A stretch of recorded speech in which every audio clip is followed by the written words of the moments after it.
interview that he feels that you're more upset with the portrayal of how Diddy's acting like Rick Ross and Nicki Minaj are the new version of Biggie and Lil' Kim. Is that accurate? I love what Diddy's saying. He's absolutely right. Like, I mean, don't get me wrong. It's irritating to see her keep busting shots at me and not paying homage, and then you're going to bust shots at me. That's really irritating, yeah. But I love what he said when he said, yeah, I think Kim is more irritated with the fact that, you know, how the situation is going down, especially what Puffy is doing. Yeah, he's darn right about that. Puffy looks crazy right now. You know what I mean? That's why I said in my Baltimore show, Puffy, you should be ashamed of yourself. Because at the end of the day, if you're going to rock with anybody that hard, you should be rocking with me that hard. This is 50.com. If you're going to rock with anybody that hard. You know what I mean? And you can never make another Big and Kim. That's not going to happen. It's never going to happen. Like, what? You kidding me? It's never going to happen. Like, I don't get it. But, you know, at the end of the day, like, Puffy is Puffy. He will, I mean, you know, it's all about what he can do, what he can give to people. That's it. Puffy it's all about himself a lot of times. Because he never really did nothing for me. I mean, when we were coming up, yeah, you know, we had to do things for each other. But, like, I judge by what happened afterwards. When I was locked up, and here's where Puffy should feel really bad. When I was locked up, Puffy never put a fucking $10 bill, a penny, a quarter in my fucking commissary. He never fucking wrote me a letter. He didn't try to come see me. None of that. I got people like Oprah. She wrote me 3 letters, right? She wrote me 3 letters and sent me 3 of her favorite books, which I love her to this day for that, because those books were so inspiring.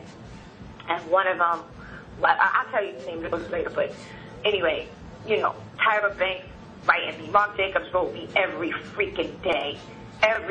He told me everything that was going on from when he first woke up to the end of the night. What does it take? Just to say, let me make sure somebody who was a major part of my family is all right. You know, like when you locked up, the one major thing is that makes you feel like, damn, this person really loved me and is on my side, is that when they just take the time out to do one little thing. It's not even the big things that matter, because it ain't the money. I was straight in jail. I had too much money in my commissary. When I came home, they had to send my money back. It wasn't that. But, nigga, you could have fucking came to see me one time. You could have wrote me 1 letter. Even with the movie, they played the shit out of me with that movie. And I'm still rocking, even after they played the shit out of me with the movie. There's some controversy. There's some controversy about that. What was your major issue with your portrayal in the movie?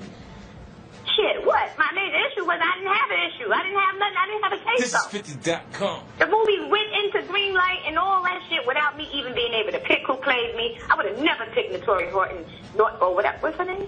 Naturi Norton, whatever. I don't know. I'm sorry. I don't want to fuck. She ain't got nothing to do with it. She's a nice girl. She's a sweet girl. I don't really know her that well, but she don't have nothing to do with it. But I would have never picked her to play me. You kidding me? I'm such a complex girl. I'm made up of a certain gangster that can't be copied from Brooklyn, and then I'm made up of a certain sexy sophisticatedness that cannot be duplicated. I'm a complex person. Like, I know that I have these different sides, and I'm not a fucking angry person all the fucking time. That shit didn't happen in the studio with me and Faith. Faith was the one that was mad all the time, because I was the mistress, I guess, whatever, you know. And I used to try to, you know, Big was the one who wanted our relationship, and this is real shit. He wanted our relationship to be more public. I was a young girl, so to be honest, you know, I was messing, this guy was married, and at the end of the day, we were together first, so I guess it was being that, like, okay, we had our relationship first, you know. I didn't really know how to deal with that. I was young, you know. If I could do it over, I wouldn't mess with a married man again, you know. But I was young. So at the end of the day, like, you know, she was more mad at the situation than I was. Right. And when I look back at it, damn, you know, she was married to this dude, but shit, he was fucking everybody. What the fuck? He was a piece of shit, and I love him, don't get me wrong. But he was a piece of shit sometimes, but that's my baby. I love him. But he could be what a man does. This is what men do. You know? So, I mean, at the end of the day, like, all that shit in the movie, that shit wasn't Faith. No, that shit wasn't how it went down. She was the angry one all the time. And not only that, but she used to do a lot of real rap. This is 50.com. Like whack shit, you know. But the thing is I didn't have to say so in the movie, and I should have had all the say so in the world because they evolved the movie around me. Miss Wilde is talking about this movie. It's not about her. It's not about her. It's not about Christopher. It's not about her. It's about Christopher. The movie was about me. Y'all made that movie about me because y'all needed me in order to sensationalize the movie. Okay, I don't care no more. At the end of the day, they played me, and it was a struggle for me to. But after that movie, people, you know, you had some people who really thought that that was me. You had some people who knew that wasn't me, but then you had some people who really thought that that was me, and that was hard for me because I had to. And that's why I did Dancing with the Stars, to let them know there's so many sides to me. Oh yeah, when I'm in the hood, I'm gonna conform because I know how to. Because I'm a chameleon. You damn right, I'm gonna conform because I have to. Because I'm not gonna let people in the hood think that, you know, I don't know how to get down or I don't understand what they're talking about. I grew up there. But I also grew up in New Rochelle, in the suburban side, when I was young. So I know about that. I can't help who I am, is who I am. I don't care what people think. But at the end of the day, I had to let them know I can still be Graceful Kim, and I can do the Dancing with the Stars thing because that's how I came up too.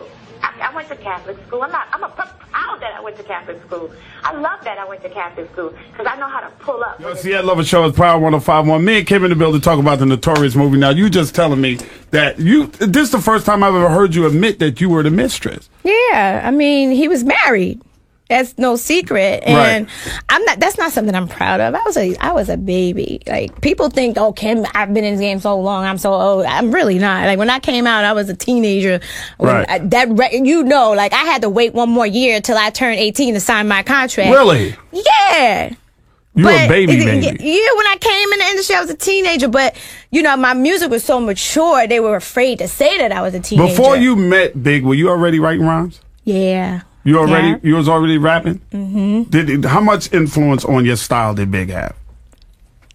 A whole lot. I was Big's biggest fan before he even got big. We used to go to block parties, right? Justo is in the building with his aunt brothers. Yes, so I mean, you know, like we would really support him, like, you know, because me and C's sister were best friends, right?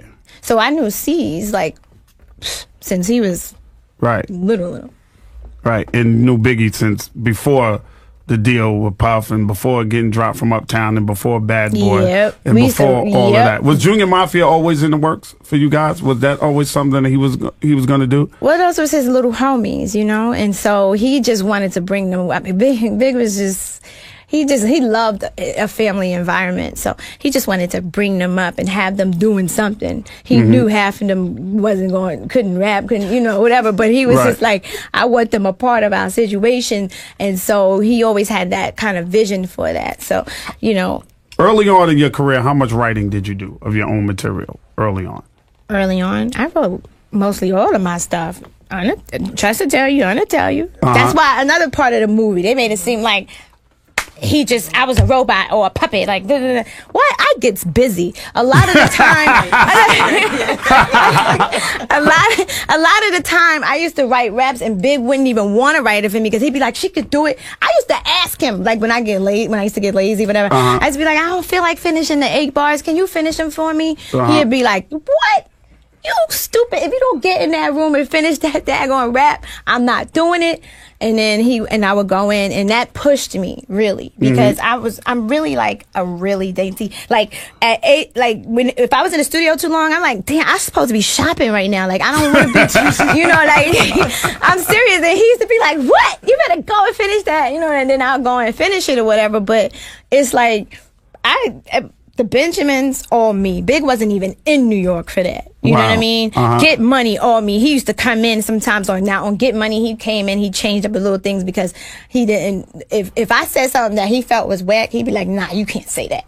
Change this line right here. You know? And then, I know a question I've always wanted to ask you about, a record that is one of my all-time favorites, and most women that I know love this record to death, and it never became a single. It was an album cut, Another, with you and Big. Were y'all actually that mad at each other? Yes, I was. I wanted to kill him. I wanted to kill him. And guess what? That was his favorite song. Right? Remember he used to say, I love that. It was because she captured was so real. wonderfully, yeah. And I wrote that. You was so real. I was pissed. And angry and called them all kind of black As a matter of fact, MFs. let me tell you what happened. Yeah, right, am I lying, Jess? Am I lying? We got kicked out of the Hit Factory because we was fighting so bad. He brought some all stinky groupies up in there, and we and him was together. And so I'm like, oh, I'm going to get him. Oh, I'm going to get him. So, you know, I had a little shorty come up and come pick me up in the E-class. Oh God! And he tried to. I mean, I was behind the booth, literally rapping. Am I lying, Just? I got my headphones on like this. I'm like, yeah, you know that. Boom! My headphones on like this. And I was like, right. And I was crying. I was so scared. God, I didn't know what happened. And he like, you trying to play me? You trying to play me? I'm like, well, you trying to play me? You got all these skanks in here. Wow. And we started fighting, and we tore the plaques off the wall and everything. And he choked me out in the elevator, so I passed out. And look, and you were still loving this man after all of this. I don't know why. But I tell you, sometimes if he wasn't dead, I can't believe it. I love him. That's my baby. But yo, Kim, how do you feel all these years later when you see something come up and somebody will get murdered, and then they'll find a person just like this, or somebody else will die and they'll find a person just like this, and they'll solve this crime and they'll solve this crime? Do you think that the police just don't want to come to grips with and be honest about who killed Big?